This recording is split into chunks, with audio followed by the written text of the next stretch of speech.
Don't miss this.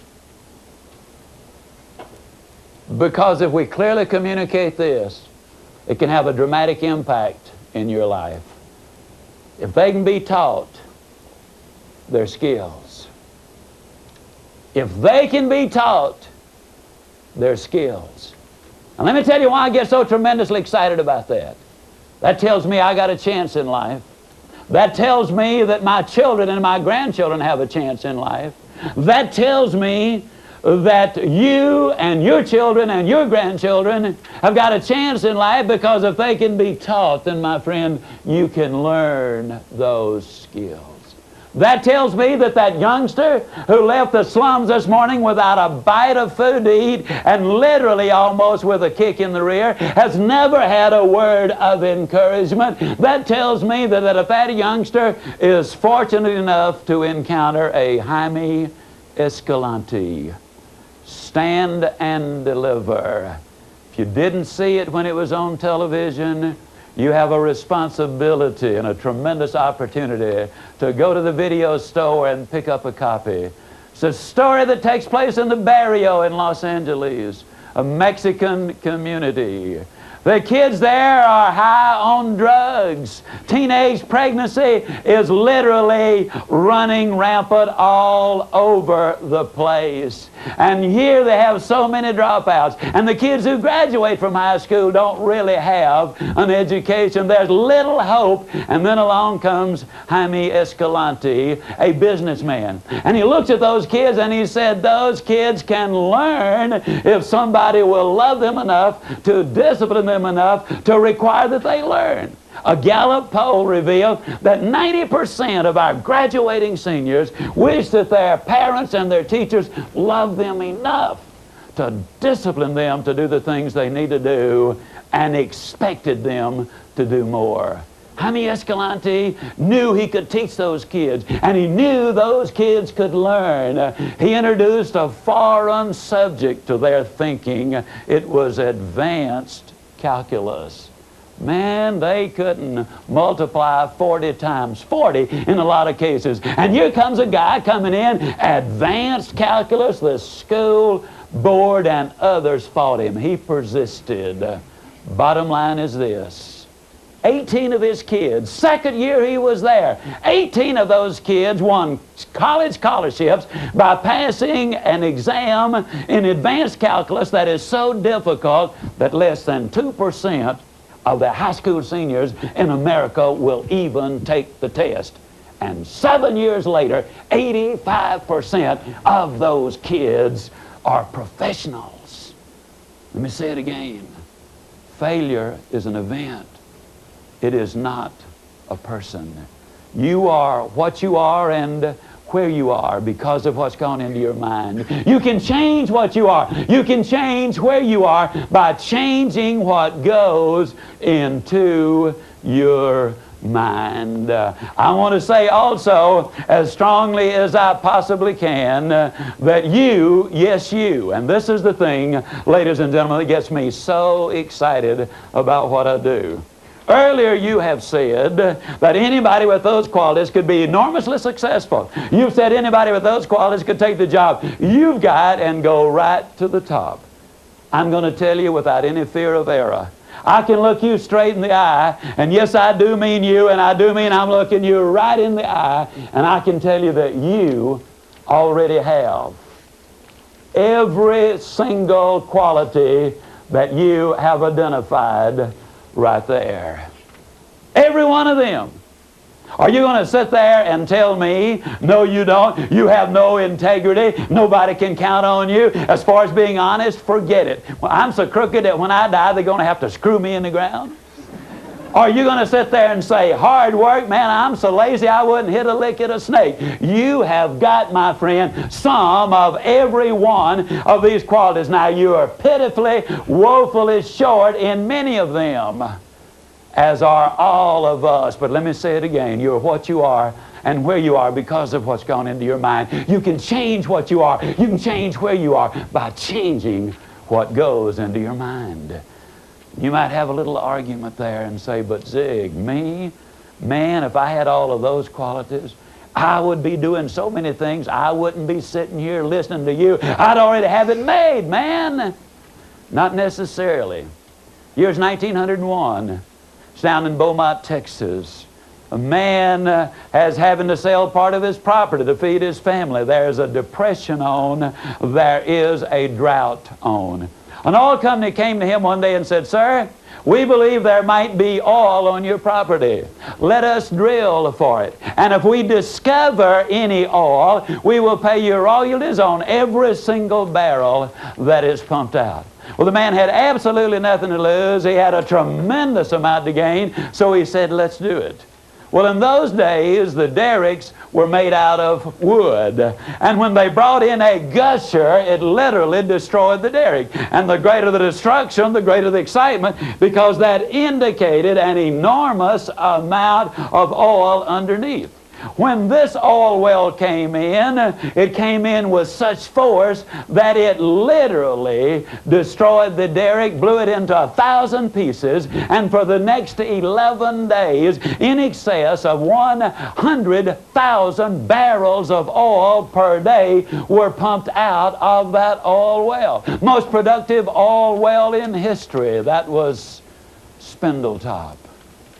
The man became an instant multi-millionaire.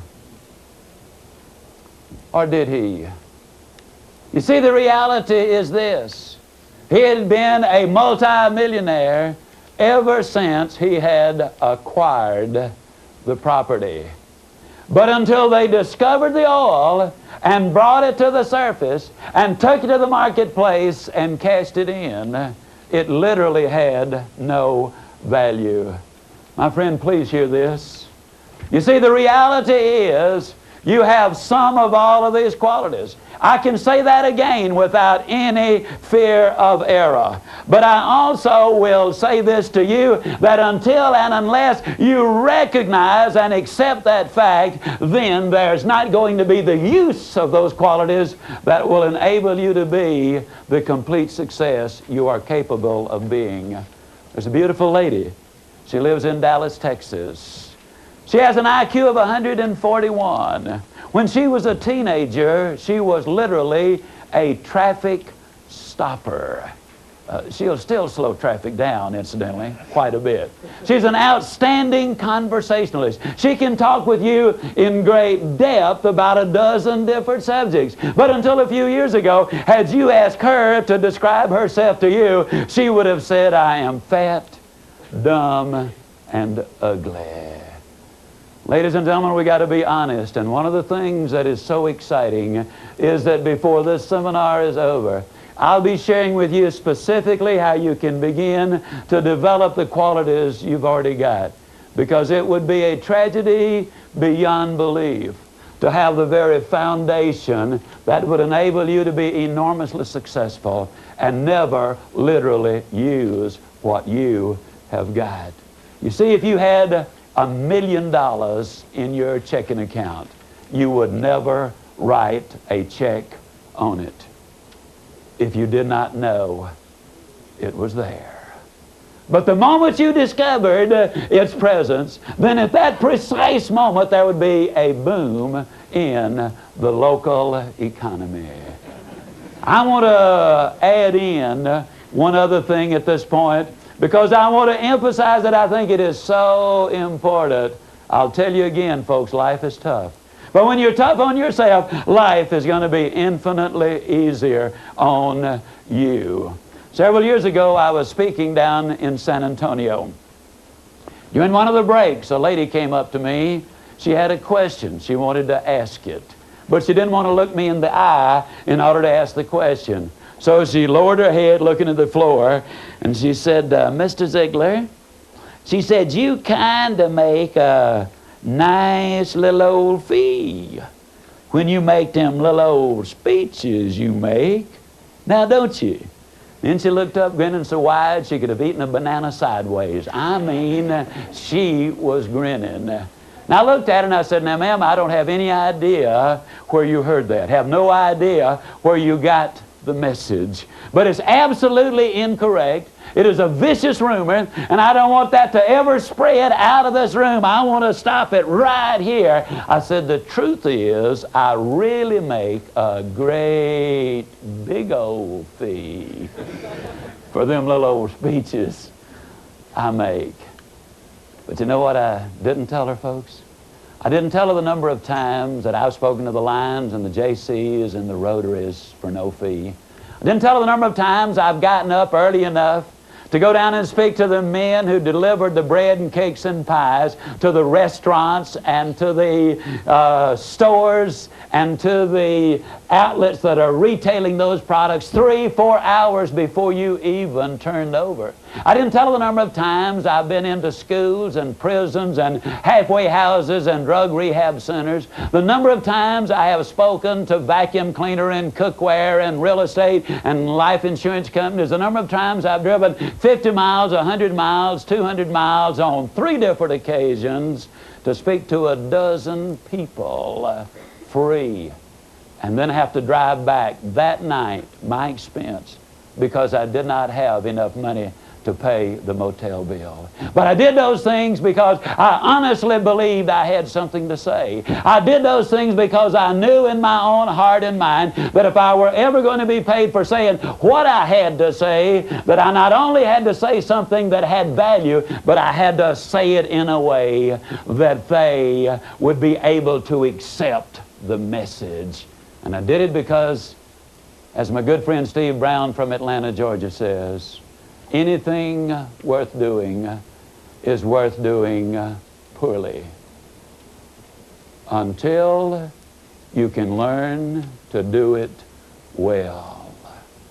Now think about that.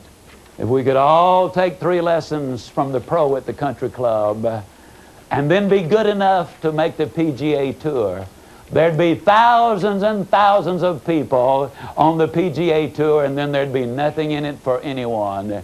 If you could become a super salesperson by taking a weekend course in selling, and then you'd be just absolutely professional, then I can assure all of you salespeople that the rewards would be almost non-existent. If you could become a physician by taking a 3-week course at the university, we'd have millions of physicians, and then there'd be very little compensation and no satisfaction. No, if it's worth doing poorly until you can learn to do it well. Never making the same mistake again. Learning from each one, getting better and better, understanding always that failure is an event, it is not a person.